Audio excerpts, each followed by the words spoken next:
миний хамгийн хэцүү хэрэг нь Монголд байсан 2017 жил би тэр үед төрийн байгууллага дээр ажиллаж байсан байхгүй юу? Солонгосын төрийн байгууллага. Тэр үед сэтгэл хөдлөлт болсон. Өвчин олдсон гэсэн үг. Тэр үед жоохон баг үхмээр санагдаад банг.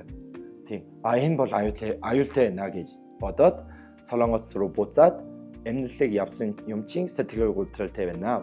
Хүндээ юм байна гэж.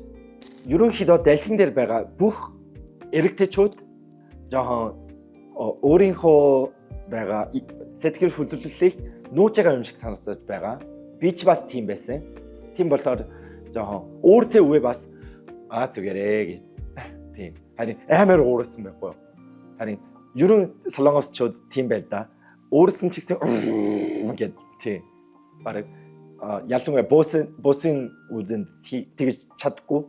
Бостэй тийм байвал одоо ажилгүй болсон болохоор харин тийм болохоор их стресстэй болдог гэж надад санагддаг байхгүй юу?